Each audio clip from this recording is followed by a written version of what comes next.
Hi nanay, eto na, ang pinakahihintay natin. Tutuparin ko na ang pangako ko sa'yo na once maibigay ko sa Kuya Ernest ang aking apelyido at isusunod ko namang ibibigay sa'yo.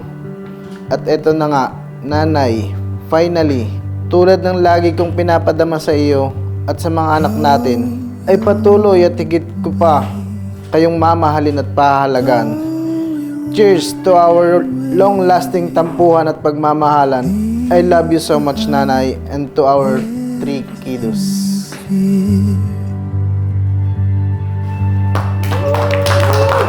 Thank you!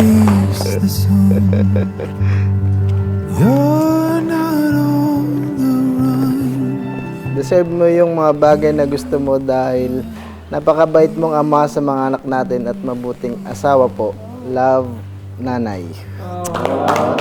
There's a life source in the heart of the mountain. It will guide you. To my man, just want to say lang na we did it na talaga. Saksi ang lahat kung anong pagmamahalan meron tayo at alam nila kung gaano ako kapatay na patay sa'yo. Yun lagi yung gusto mong kinukwento sa iba. Wala na akong masasabi pa sa ating pagsasama. Naka-jackpot ka na sa akin.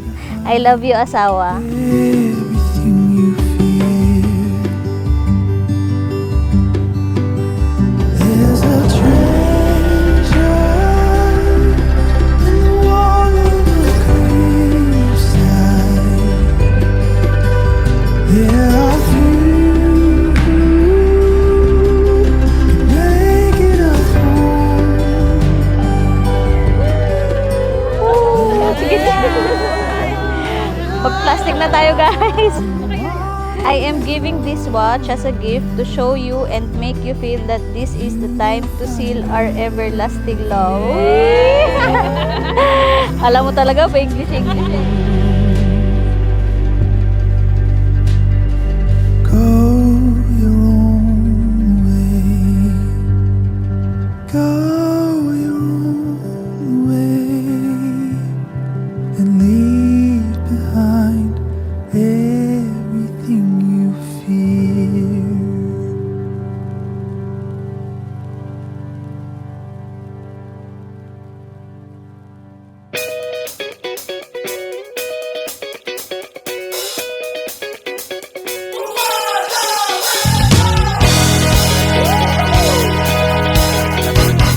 Kakasal na ako!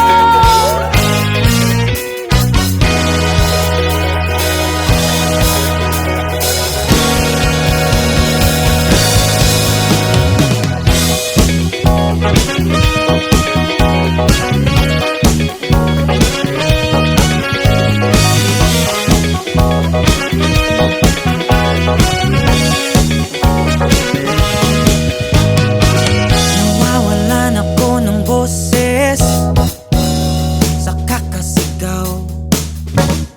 Hindi ka yata nakikinig. Gusto ko nang bumitaw.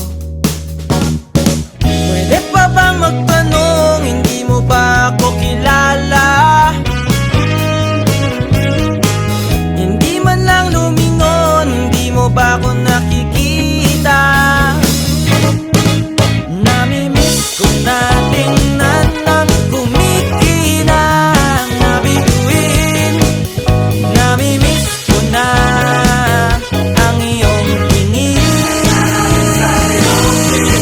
Naririnig mo ba ang damdaming umiiyaw kasabay ng hangin? Naririnig mo ba ako? Nanay, I love you so much. Hindi man ako showy na lagi nag-I love you sa iyo, pero alam ko naman naramdam mo kung gaano kita kamahal at yung mga bata. Kuya, mahal na mahal kita. At ganun din naman si Gia at meron na tayong pangatlo. Sana ay maging mabuting bata rin siya katulad ninyo na hindi man laging sumusunod sa magulang pero hindi gumagawa ng kakagalit ng magulang.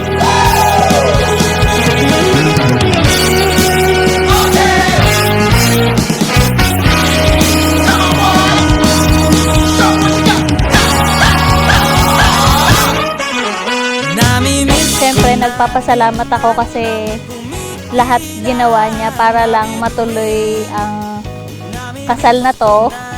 Kasi halos lahat siya na yung nagpo-provide. And yun, napaka-swerte ko talaga sa kanya dahil yun din yung sinasabi sa akin ng mga tao kung gaano siya napakabait sa aming mag-iina. Rinig mo ba